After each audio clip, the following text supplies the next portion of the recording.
Good morning, everyone, and welcome to today's webinar entitled The Virtual Mobility Space in Higher Education, an Alternative to Traditional Student Mobility. My name is Colin Dewar, and I am the Director of External Relations at the BC Council for International Education, and I will be today's moderator. BCCIE is a provincial agency under the Ministry of Advanced Education, Skills and Training, advancing the interests of international education throughout the entire international education sector in the province, including K-12, higher education, and the language sector. Before we get started, I would like to acknowledge that at BCCIE, we live and work on the unceded traditional territories of the Coast Salish peoples of the Musqueam, Squamish, and Tsleil-Waututh nations. Just a couple housekeeping items. All attendees are muted during the webinar, and if you'd like to submit a question to our panelists during the broadcast, please put them into the question box in the control panel, which should be on the right of your screen, and we will address those at the end of the discussion, time permitting as well. If you require any technical assistance during the webinar, please use the question box and we will help answer your questions or inquiries there. So again, thank you for joining us today for a session that will provide insight into a developing trend in higher education, alternative approaches to international mobility that during these times are, of course, increasingly important. Prior to introducing our panelists, allow me to offer a few opening remarks. Our pre-COVID understanding of student mobility and those salient learning outcomes such as intercultural awareness, intercultural immersion, language acquisition, and development of global competencies were assumed to be largely shaped by the mobility facet. That is, traveling to a different locale where one's cultural, family, linguistic, and even culinary anchors are severed and replaced by a dynamic, foreign, and at times destabilizing learning environment. What remains on the table when international mobility is limited or curtailed? Some argue that the landscape of inbound and outbound student mobility may take at least 5 years to get back to where it was before. Perhaps when it does, the entire field will look vastly different, in part by how we respond today. New models of mobility that value a greener sector may take some prominence. Other approaches that move away from a standalone model of the individual pursuing education abroad to a more complex model of inter-institutional and intra-institutional mobility may increase. Virtual mobility could work to advance more diversity, equity, and inclusion, a space where those unable to move physically across borders can continue to benefit from the learnings and transformative outcomes that traditionally are associated with international mobility. We are being asked to reinvent ourselves, not simply by translating our activities online, but to reimagine the way we learn. We are being invited to take a deep dive into the epistemology of international mobility. How is our knowledge really acquired? What are the necessary and sufficient conditions for transformative mobility experiential education outcome? How can student mobility continue to grow and remain relevant in today's world? As part of this webinar, we asked prior to today, attendees if they were exploring new ways to develop international mobility programs. 100% of respondents answered yes, they were, but only about half had managed to implement something concrete. In this light, we look forward to today's session in supporting our sector in both learning about and implementing alternatives to traditional student mobility. Now, without further ado, I'd like to turn our attention to our presenters for the session. We have with us this morning David Julian, Executive Director of Inter-American Organization for Higher Education. Thank you for joining us, James. We have James Aldridge, thank you, David. We have James Aldridge, Vice Provost International at Lakehead University. Thanks, James. And we have Carol Sachs, Director Global Engagement at Simon Fraser University. So with that, I would like to turn over the floor to David Julian for the next portion of the presentation. David. Thank you, Colin. It's a pleasure to be here, and I'm pretty happy that following my presence in the summer conference last year in BC, your presence to our event in Bogota a bit later, that we're still able to continue this partnership and actually do things virtually. So I'm excited about presenting today. So what's eMOVIES as a start?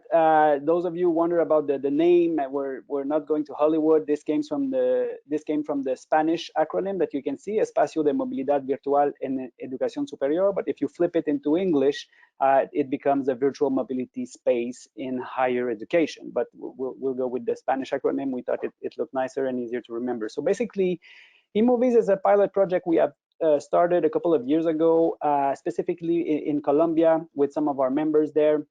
With, as Colin mentioned in his intro, the original premise of working on issues of equity and diversity when you look at internationalization initiatives, and more particularly at student mobility. We know that it's a very few percentage of privileged students that are able to be part of the study abroad experience.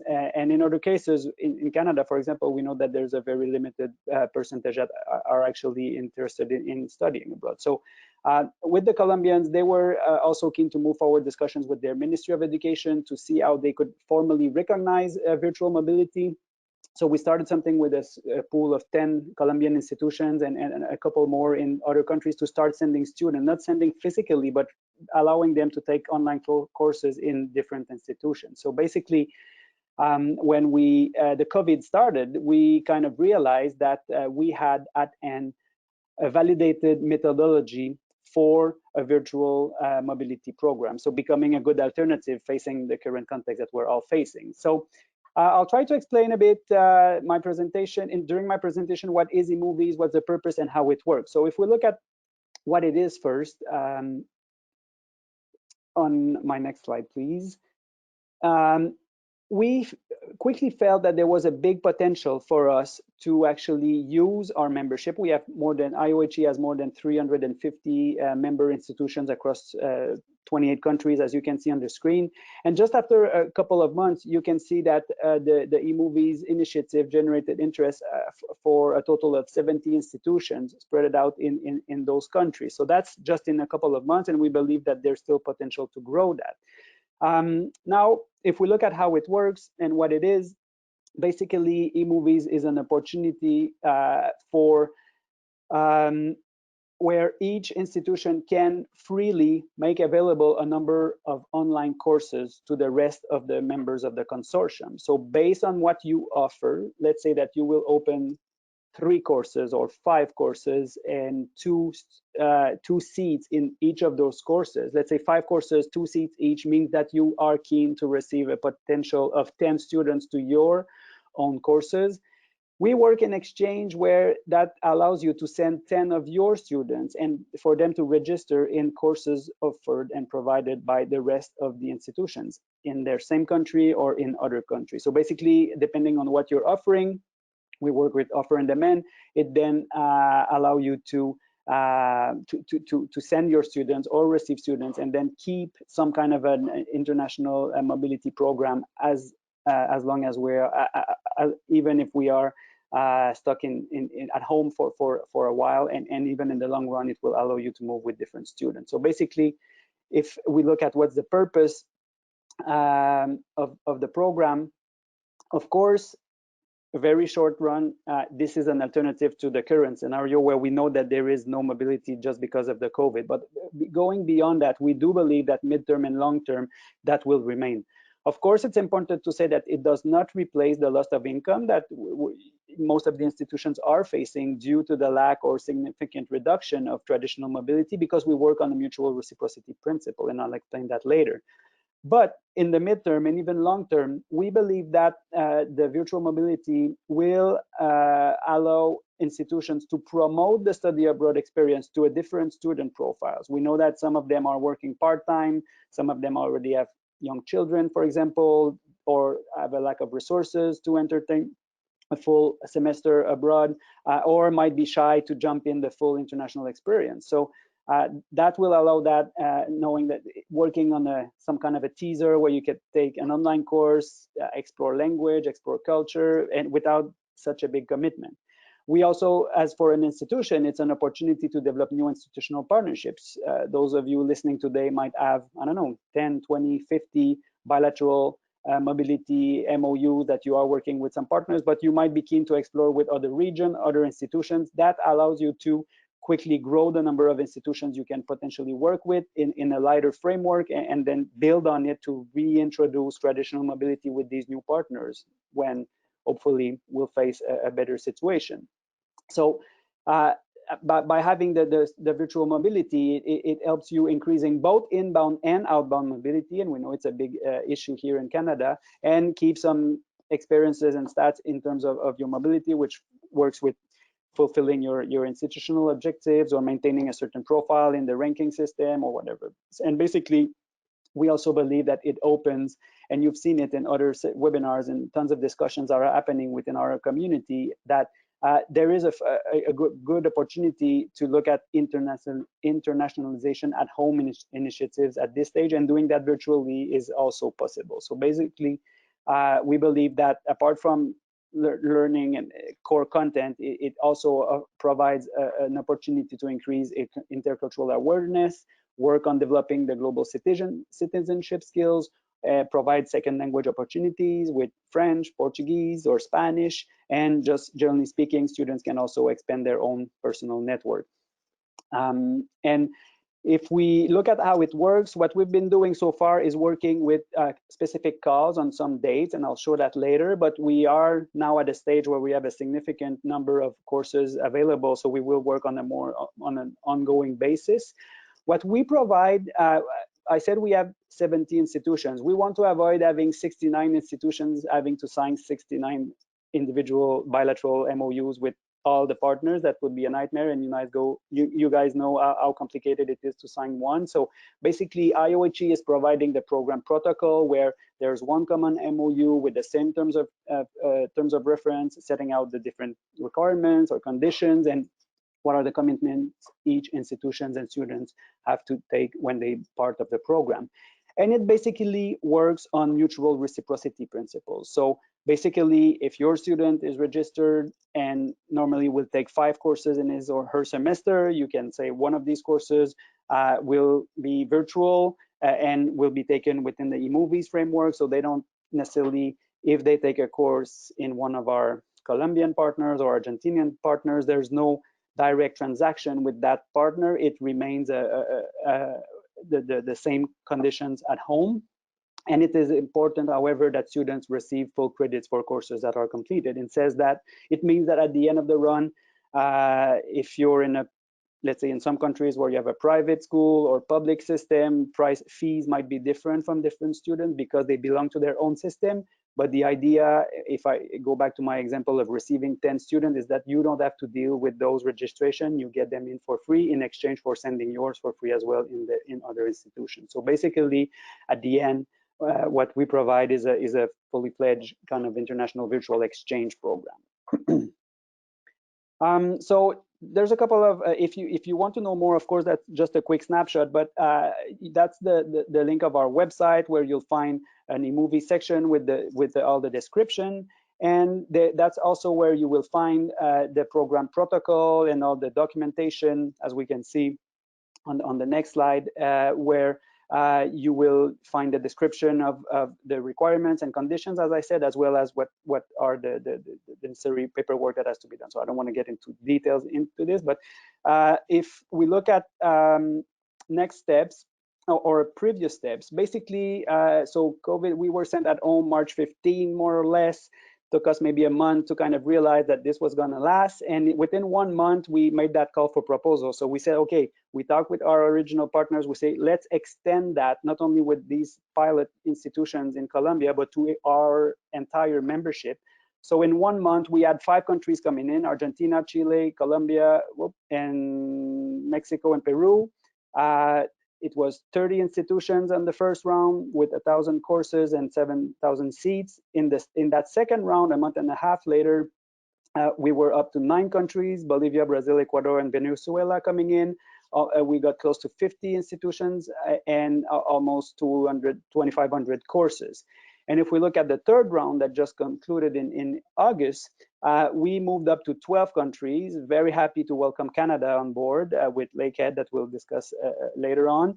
Dominican Republic and Panama also joined. We have now a total of 70 institutions, more than 3,000 courses, and almost 70,000 seats, or more than 70,000 seats actually available for exchange. So you can see that it grew quickly, but we're kind of happy with those results because we felt we were responding to a necessity. And the idea of the discussion today, and that's why I invited two partners, you can see at how it looks around the continent, but the idea is also hear from those institutions who look at it, who are part of it, or are considering joining, to actually see what it implies to join when you're coming from one specific institution. So if we just go to the next slide, please. We have identified a couple of next steps. So first, what we have been doing so far is, I mean, I said it was a pilot. We were working on it, basically sharing an Excel document on the drive with 10, 12 people. That became, now with the numbers that you've just seen, we need a more sophisticated tool to make this work. So basically, we've developed a self-administered web-based online database where you will find both administrators and students will be able to find the necessary information and filter down what they look for. And we're just about to release that. So I'll show a couple of images just in a second as a little scoop.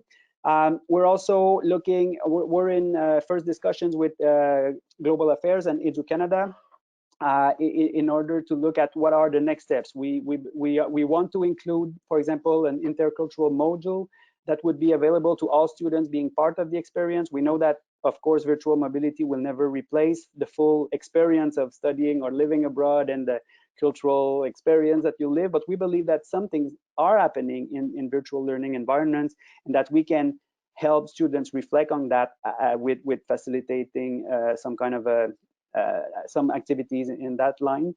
We will have to strengthen the platform as we move forward, and we of course want to increase the number of Canadian institutions that are part of the initiative. So and that's also why we're keen to have this discussion with you today in terms of looking at the winter semester, what we look for, and you'll see the numbers that Lakehead will show. We don't want people to think that you need to come in with 100 courses. No, I mean, start small, identify your champions, find one or two specific courses that fit with what we have in mind, just to go from A to Z, experiment the whole process, reflect on both challenges and things that are working more fluently, and make sure we can grow together as we move forward, because this is new for us as it is for you guys anyways. Again, that's the platform that we're ready to launch. So if you look at the top right part, Gab, there will be a sign-in opportunity for administrators. So basically, each student mobility coordinator or international office will have a login. They'll be able to enter their data and upload basically their offer. So if you have 3 courses, so biology, molecular, something, whatever, the set of criteria that you look for that course, and that will then be reflected on the public part of the website. So if you're a student then and you log in, you will be able, if we follow on clicking the presentation, to look by institution, or if you can look for courses. You can look as you go down for specific universities that are providing, are part of the consortium, or you can look at specific countries or specific languages, or you can also make a search by specific discipline. So if you're in maths or science or arts, and we also have a category of different program levels. So grad, undergrad, postgrad.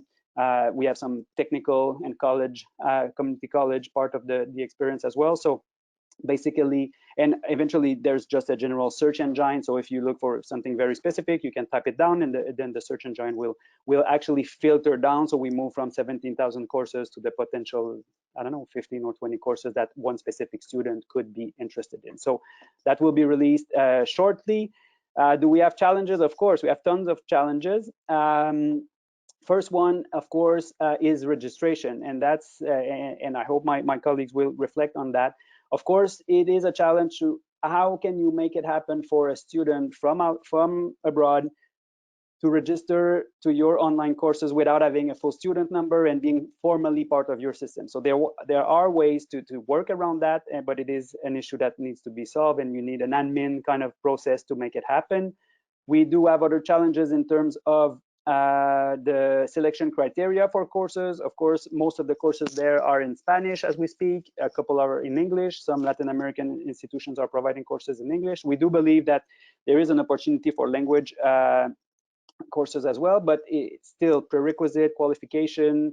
Do you work with all of the members of the consortium, or you restricted to those who are that you have already a bilateral MOU? And finally, the whole evaluation process. So the number of how do you actually give credits versus the total number of hours? Do you actually take the grade that the tutor will give, or you will just give them a pass or fail because you cannot control all criteria? So basically, these are the same challenges as traditional mobility, but applied to our own structure. So, and that's the purpose and the setup for the presentation. I wanted to provide the general overview. We'll hear from two different institutions that have been working with us. So you'll hear about their challenge, and hopefully at the end we'll have a bit of time to keep on discussing that. So just as to finish, we wanted to make it real. We are starting to receive testimonials from students, from teachers, and even from international offices, and we thought sharing just one quick little video that we received from a Colombian student that took the program in Argentina.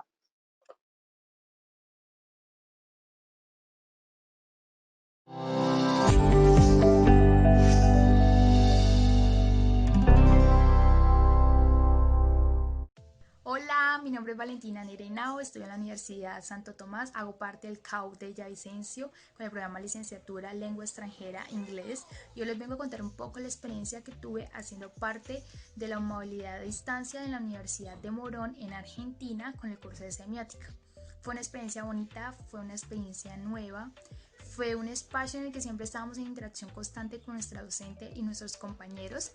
Nuestra docente es una excelente profesional, siempre estaba muy atenta a nuestro proceso de enseñanza-aprendizaje, siempre estaba muy conectada con nosotros, que siempre hubiera esa comunicación a pesar de la distancia. Fue una experiencia nueva y espero poder vivir muchísimas más. Gracias. So voila, in a nutshell, that's what I had to present, Colin. Great. Thanks very much, David. Next, I'd like to invite James Aldridge, Vice Provost International from Lakehead University, for the next part of the presentation. James, I'll hand it over to you. Thanks. Thanks, Colin and David. Hi, everyone, and thanks for being here on the presentation. I'm coming to you live from Thunder Bay right now. Allow me to start on the next slide just with a brief introduction to Lakehead University. So Lakehead was founded in 1965. We have about 8,700 students. We have two campuses, one where I am in Thunder Bay and another smaller campus in Orillia, Ontario, which is about a 90-minute drive north of Pearson Airport. In Thunder Bay, we're on the traditional territory of the Fort William First Nation, and 14% of our students are Indigenous. About 10 years ago, at a time when we had around 100 international students, Lakehead began a very intentional push to internationalize the university. We started to actively recruit. We put staff in country in China first, and now we have 8 staff based in key regions around the world. And we have about 1,800 international students at Lakehead, about 17% of the total population. When I started at Lakehead in 2017, we began a push to what I like to call more deeply internationalize the university. And over the past 3 years, we've worked on developing cultural intelligence. We've grown our international partnerships, and we've built a really robust study abroad or student mobility program. It's still small, but it's growing well. Pre-COVID, we were delivering some courses online, but mostly to northern remote communities, and we didn't really have any kind of virtual mobility program online. Then, of course, COVID changed everything.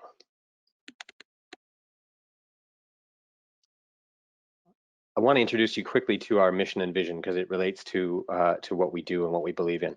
So the Lakehead University International mission is that LUI is the international hub for Lakehead. welcoming learners from around the world, nurturing student mobility and global engagement, and fostering a culture of internationalization on our campuses. And our vision is to develop interculturally competent and socially engaged leaders through transformative global experiences. So on the next slide, we'll talk about virtual mobility. So I think everyone here is aware of the very low participation rates historically in mobility for Canadian students, and Lakehead was also very low. We were probably well below the Canadian average even. The last few years, we've more than doubled our study abroad participation, and mobility has been really at the heart of Lakehead International for a while now. But of course, as I mentioned, not virtual mobility.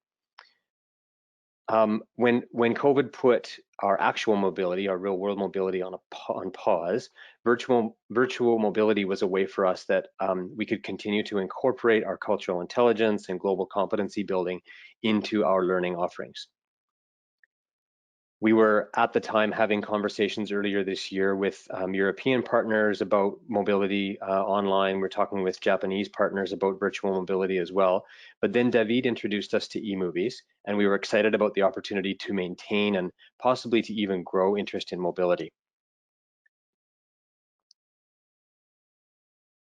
So what we did at the beginning was we selected 5 courses. We started out small. Actually, if you can just go back one slide, I'm still talking through the previous stuff there.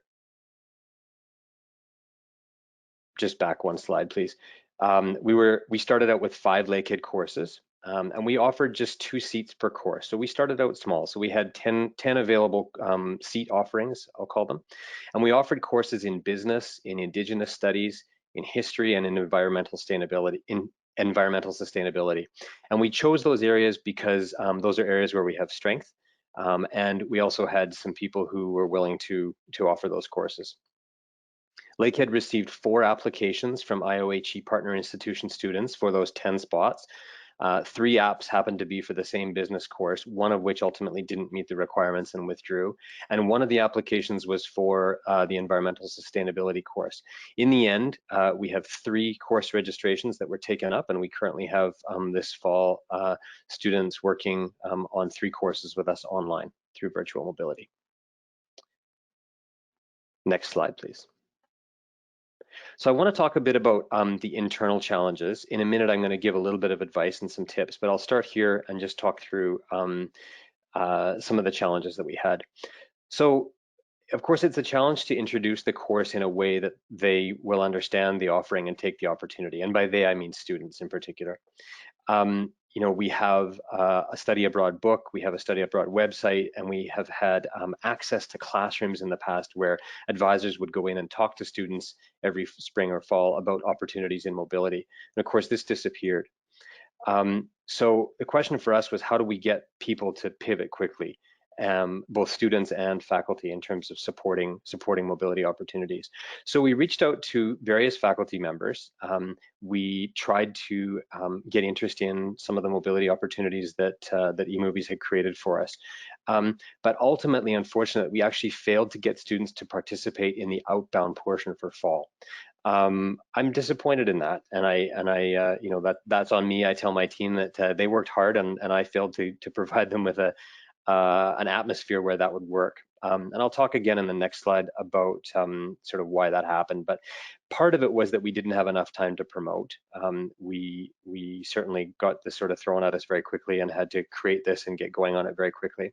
And to be fair, I think we didn't have the same motivation from faculty that we always do when we can meet with them in person and talk about the importance of coming into their classes and talking directly to students.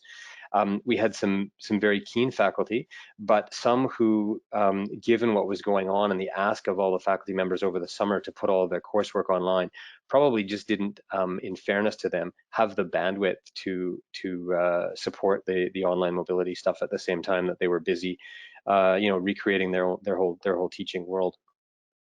There were a few course design issues, nobody's fault, just the reality that courses are set up, you know, for in-class delivery, and pivoting and shifting that to the online world was very difficult, particularly in some courses.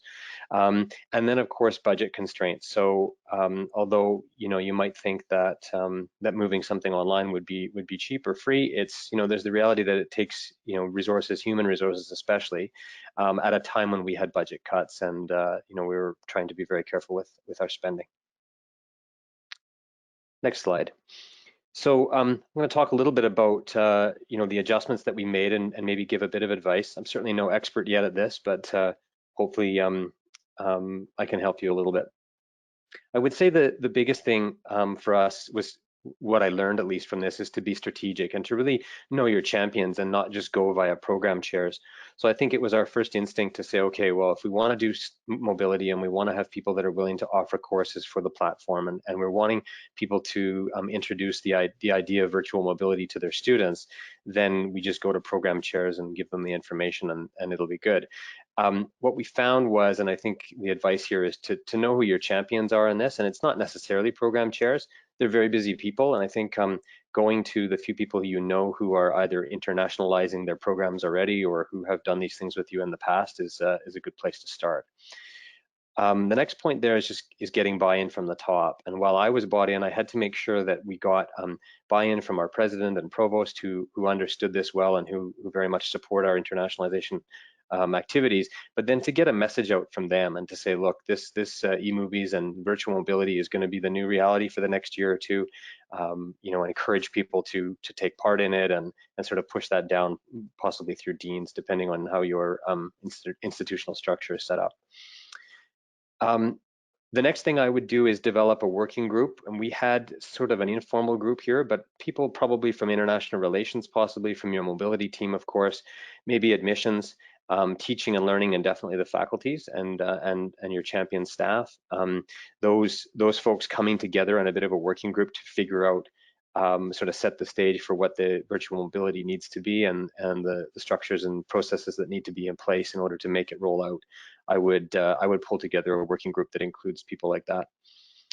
And then develop tools and best practices to support faculty. So on that note, Lakehead has just actually initiated the use of MoveOn, which is an online tool, basically a database, a very highly functional database put out by QS Uni Solution. They're not paying me to talk about this today, but I'll give them a bit of a plug here. It's been a very good system for us. We're very early days in it, but it's basically a way that students can not only find out what offerings are available, but also then apply and go through the whole application process for a mobility opportunity. And we're able to put that into use for the virtual platforms as well. But anything you can do to support faculty in this process, I know especially at this busy time, they would very much appreciate, and you'll get more buy-in and more results, I think, if you do that. Promotion and awareness are the key. So where we failed, I think, was to get the word out to enough students quickly about what this was and what the opportunity was and why it was important to them. So use your social media channels, use every tool you can think of to promote and create awareness. And then consider incentives. So, we fund mobility. So, what opportunities is there to help award students something small as an incentive to do this? One of the other things that we've done is, as part of the co-curricular record, we have a global certificate, and we will be putting the time that students do virtual mobility, just like we would if they did in-person mobility opportunities. We would credit them that for the co-curricular record. I want to talk just quickly about some of the external challenges we face, and I think are a reality for a lot of people. Language proficiency is one for sure. One of the challenges for outbound students is that, like at Lakehead, for example, when you're working across IOHE institutions, there's a lot of Spanish, a lot of courses taught in Spanish. There's some taught in English as well, but the lack of English taught courses can be a challenge. And for us, because we don't have a Spanish language major, we don't naturally have a large pool of students who are interested in studying Spanish or taking courses in Spanish, or who can take courses in Spanish. So that's a potential barrier for some. The other challenge, of course, is just balancing the demand from other partners. As I mentioned at the beginning, we had partners in the EU who were asking us about mobility virtually, and Asia as well. And we wanted to sort of spread the love around a bit, and felt a little bit of pressure there to not overcommit to one program. And then there are connectivity and firewall issues, maybe not so much within Latin American institutions, but connectivity maybe, but firewalls, I think more of Asia, China in particular. But something to consider as you go into this too is just about sort of your ability to deliver programs depending on where students are. And then in terms of the platform, we did have some challenges. I don't deal with our students day to day on this, but I polled my team on the study abroad side, and they reported a couple of challenges with the eMOVIES platform, most of which have been fixed, I'm happy to report. One at the beginning was that it was difficult to update available seats in the system. So say we had 5 courses with 2 students in each course, that's 10 seats, but the system didn't initially reflect when a seat had been taken or chosen. So if 2 students chose the business course, it would still look as though there were still 2 openings there. My understanding is that this has been solved, and kudos to David and his team for that. And maybe he can talk more a bit about that too, and the system.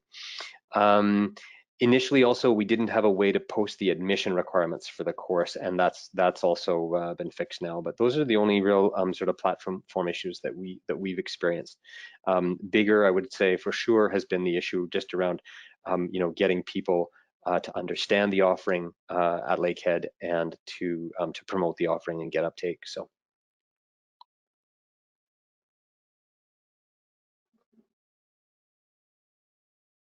So that's it for me. Sorry, I was just searching for the next slide and realized that was my last slide. I should have probably made a more elegant ending to my show, but thanks everyone, and I'm happy if we have time at the end to take questions from people. Thanks a lot. Great, thanks so much, James. Next, I'd like to invite Carol Zaks, Director of Global Engagement at Simon Fraser University. So Carol, I'll pass the floor over to you. Thank you. Thank you, Colin. And thank you for including me in this conversation. I'm going to be giving you a bit of an overview of an institution that's a little bit of a late adapter.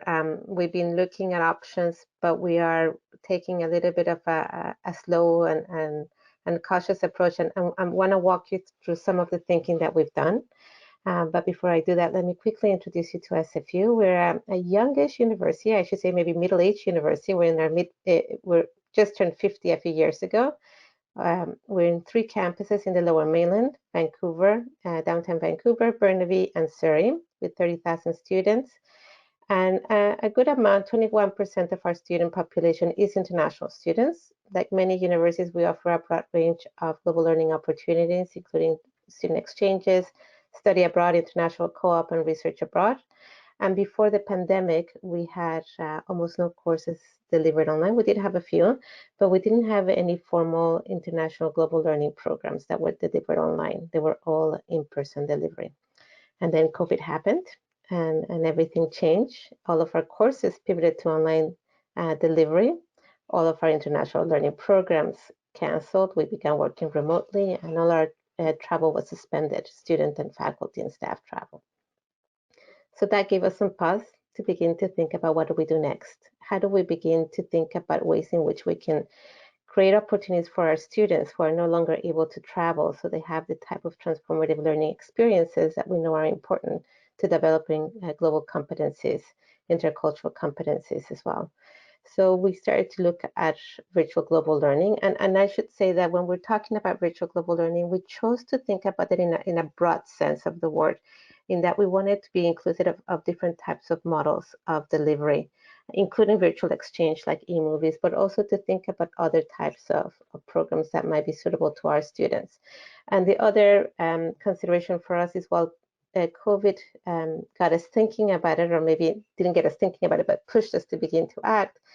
Our thinking is we wanted to do something that sets us up to do some long-term delivery of these initiatives, because we saw some real strong potential. So that was the way that we began to have this conversation, and thank you.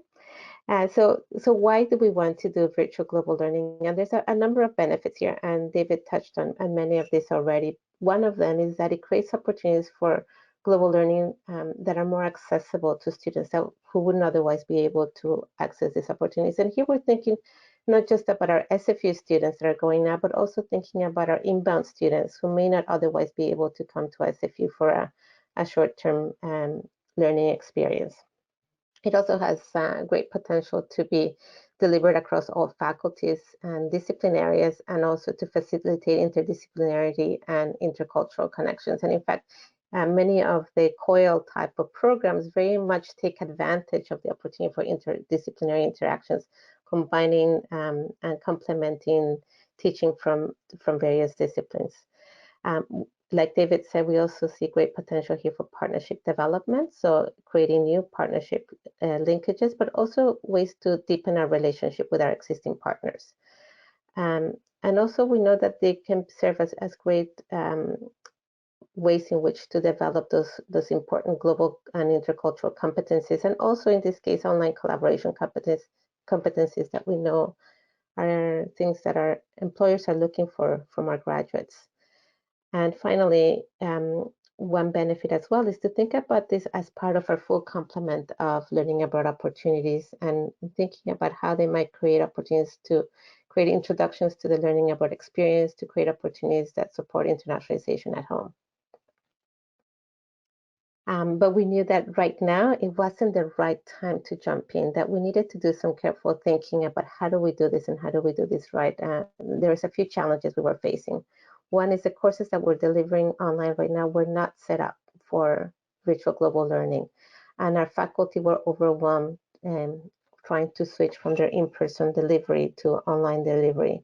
And as James mentioned, there were also some considerations around budget and being able to be financially supportive of these deliveries. And we also don't know yet what the future will hold in terms of our offering of online courses, and we need to make sure that we have a good sense of that before we make commitments. So we did what James recommended. We formed a working group, and this working group came together from representatives from faculties, from my office, the International Relations Office, from the Office of Study Abroad International Services for Students, and from our Center for Educational Excellence, to begin to think about and have a fulsome conversation about what is it that we need to do and how do we need to set up systems and programs so that we can have a successful delivery. So we did this, or doing this over a one-year term, with the goal of developing operational frameworks that allow us to deliver this in effective and efficient ways, that provide the administrative tools for faculty so that they can take this and go.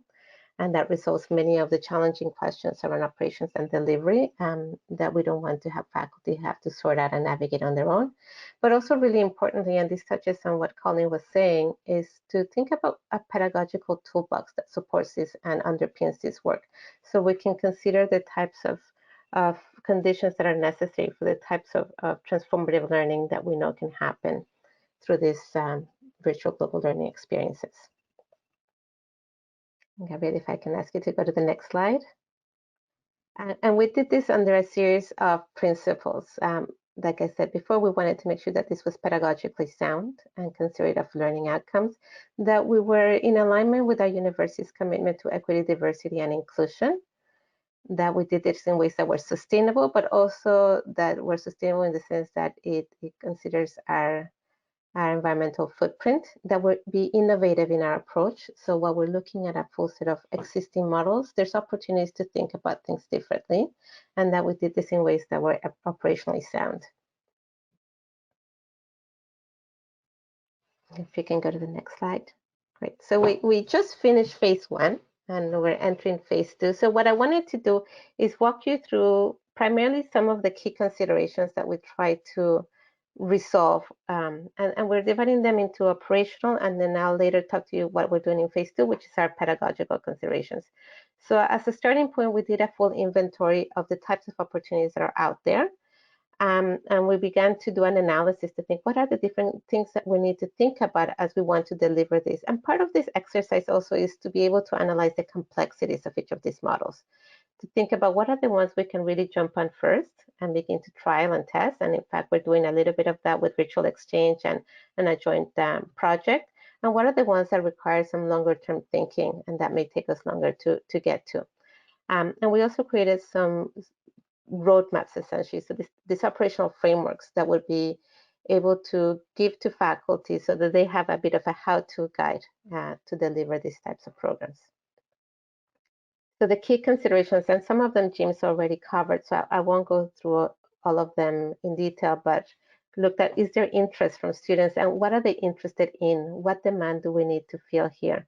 Some of the technological challenges that James alluded to, firewall issues being critical. What are the learning management systems that can or cannot be used?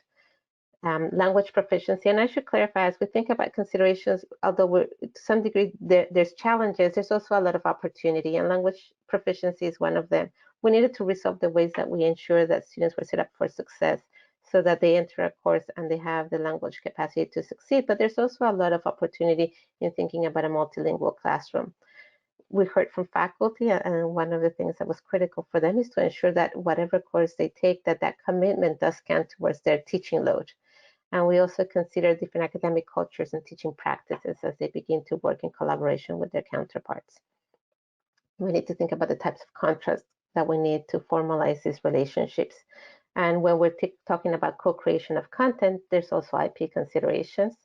There's privacy and data security issues that become critically important right now. And this also touched on, although we don't tend to think of risk and safety when we think about virtual global learning, there are some risk and safety implications that are connected to some of the geopolitical challenges that we're seeing right now around Hong Kong and other places. Admission and registration. So how are students register, how we are admitted? David spoke to some of those things. How do we assess tuition? Do we assess tuition? How do we enable some of our existing mechanisms for student exchange to help resolve some of these obstacles? And when we're doing something jointly, how do we evaluate and how do we assign grades? And then how do we create some resources? What are the resources needed and what's the cost of delivering these programs? So now we're entering phase 2, and while we're still trying to resolve those phase 1 considerations, we're beginning to think about the pedagogical considerations. And fingers crossed, we'll be hiring a couple of graduate students in our Faculty of Education to help us work through this part of the work. So I won't go over all of these goals. If you don't mind going to the next slide. So this is just early stage thinking around what we're thinking about when we're talking about pedagogical considerations and other learning considerations. We talked about the learning outcomes that we hope our students acquire. How do we get there? How do we assess their learning? And how do we support that? How is that embedded in the curriculum? And what are the wraparound programming that's needed to be able to support students to the development? We know that international learning opportunities benefit from reflective learning. How do we do that in the context of a virtual experience? What are the courses that are best suited for this type of program? And we're beginning to learn a little bit more as we begin to talk to some faculty about this. And what are the features of those courses and how can we embed those features into the curriculum? Next slide, please. And then an important consideration for us is how do we do this in ways that are promote ethical engagement and inclusive engagement? How do we ensure that there's ethical reciprocal approach with partners? There's a lot of mutual benefit. In the case of eMOVIES, one of the things that has been very attractive is we know that Latin America has a strong track record of delivering virtual global learning, and we have a lot to learn from them. So there's a lot of ways in which we can ensure that there's a mutual benefit. But how do we create a space that's inclusive? How do we maximize the opportunity for diversity and exchange of ideas? And importantly for us is how do we apply an EDI lens to developing these programs? And finally, but really important here, is how do we consider the student experience? How do we engage them, as I said before, in reflective learning practices? And what are the conditions that create success, a successful student experience? So those are the questions that we're now beginning to think about. Like I said, trying to engage some expertise from our graduate students to help us guide through that. They're by no means exhaustive, and there's many other considerations here to think about, but this is really our starting point. And that's the end of my presentation with a beautiful view with no smoke from the SFU campus. Thanks very much, Carol. And I'm going to invite James and David back to the screen, and we'll proceed. We have a few minutes left for Q&A. Perhaps I can start this question with David, and perhaps James or Carol would like to jump into. We have a question around academic integrity, issues such as plagiarism. To whom does the student belong? Is it an issue handled by their home institution or by the host institution or coordinating body? So David, maybe I can let you respond to that first. Yeah, and those are the type of items that we are taking into consideration when I was referring to the general terms of references of the program and the agreement that institutions sign on. So there are some certain specificities, of course, because there is no direct transaction between, let's say, a home student and the foreign partner in one or the other way.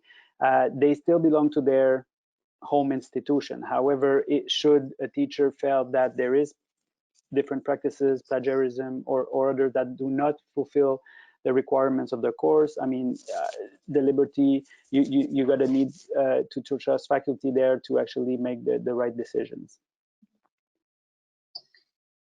And I mean, as Carol mentioned, the legal aspects of virtual mobility, as we move forward, we realize, and that applies for this and for other components of the program, we realize that it's not that different from traditional mobility. Actually, the whole process that we're going through is basically the same. It's just that the conditions are different, and it's maybe done in a faster pace. So we need to ensure that we take that into consideration. Good. Thanks very much, David. We have one question, and again, perhaps David, you can answer this. Is there any interest or possibility for the K through 12 or secondary school sector to be involved in eMOVIES? Is that under discussion or consideration, or is it strictly for higher education? As for now, it is strictly for higher education. However, as we were promoting and getting feedback, that's not the first time, and I don't know if you have the specific institution that the person asked the question comes from, but from different sectors. So in Brazil that came up, because we know that in K-12 and under and I think BC is very strong in that, there are already international students coming in at high school level and so on. So obviously we could reproduce that at this stage. And if we look at our own membership, we normally work with colleges and universities. So, and those are part of the discussions we want to have with Edu Canada, because I mean, we're also looking at interprovincial. If we only think about Canada, interprovincial mobility, it's been a challenge for so many years, because we know education is a provincial competency, and even moving from one to the other is not simple. It applies to high school or higher ed. So those are the type of, with the feedback we're able to receive from those who are part of the first kind of experiences, plus the orientation that we can receive at what will be the new trends from a Canadian perspective in terms of opening space for virtual mobility through our program, COIL initiatives and others, that will help us define that. Thank you. I'll let anybody answer this one. What types of science courses work well or would work well, you believe, in a virtual setting within this program? So for us at Lakehead, we've offered the environmental sustainability course. So if it's a theoretical course, environmental stuff, that's the one that pops into mind, because Lakehead has a strength in that, and because that's the one that we've offered. But of course, labs can get tricky, right? So if there's not labs, it makes it easier.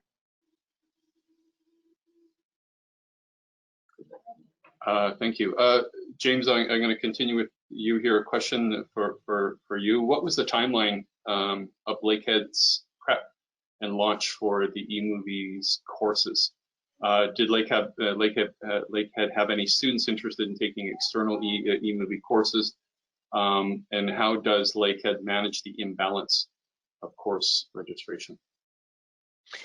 Yeah, okay. So I'll preface my response by saying that Carol at SFU and Lakehead sort of took opposite approaches to this, as you heard already. Maybe that says something about my personality more than anything. I'm revealing a lot here, but we really jumped in, and in hindsight, you know, a lot of the things that Carol talked about as the precautions and the warnings and the care that should be taken, I think are really wise. And if I could go back, I might take a little more time. David, I can't remember the exact timeline for us, but I think you told me about it, and within about 5 minutes, I said, that sounds awesome, let's do this. And then I ran around realizing what I had gotten myself into, and backpedaling and trying to figure it out. So we really did take the polar opposite approach. And in the end, it wasn't all bad, but you know, I don't recommend that. I do recommend doing your work. Sorry, Colin, the rest of the question then was around, sorry.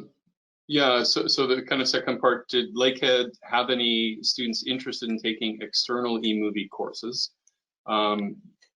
Yeah, so I don't have more clarity around that. And then, sorry, and then how does Lakehead manage the imbalance? Yeah, so we thought that we had a few students interested in outbound mobility virtually, you know, where they would take 4 of their courses from Lakehead and just do 1 course from an IOHE partner institution virtually. And for various reasons, those things fell through. I think in one case, student decided not to study at all this semester and take a semester off. Another student decided that I think just the fit for them, they couldn't find exactly what they wanted. But I think a lot of this was just so brand new to us that we really didn't have the background to sort of to figure out, work through those things. So we did have a bit of interest, but we, like as I said in the slideshow, we didn't ultimately find anybody to do it. In terms of balance, you know, we try wherever possible to build balance into all of our mobility things, and we have some flexibility there, obviously, but you know, we don't have a good solution for that yet. But just in generally speaking, for real world mobility and online virtual mobility as well, we have you know, built some pretty flexible things into reciprocity, where, so for example, if we have some outbound students instead of inbound students, if we can't get any, then we would find another way to reciprocate. So maybe it's faculty exchange, or maybe it's a, you know, a guest webinar series, or a faculty member teaching somewhere for a week or 2, or that kind of thing. So we try to balance in more ways than just 1 student for 1 student.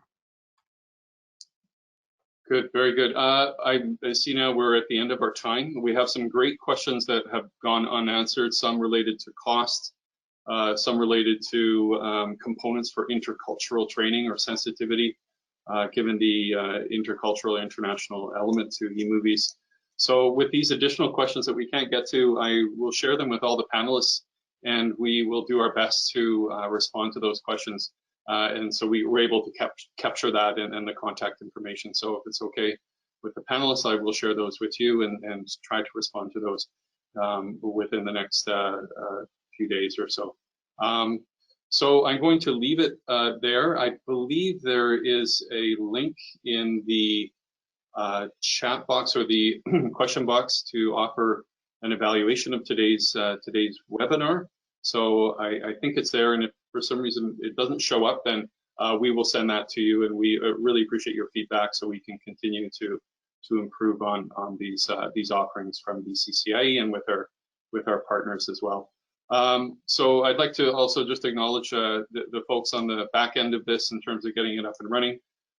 From our office here, Gabrielle Oliveira and Terlin Chow as well. So thank you for their work as well. So I'll close it there. Thank you again to all our panelists, and have a great day, whether it's in smoky Vancouver or somewhere else in the country or internationally. So thank you again. Thanks, Colin. Thank you. Thanks, guys. Bye. Okay. Bye-bye.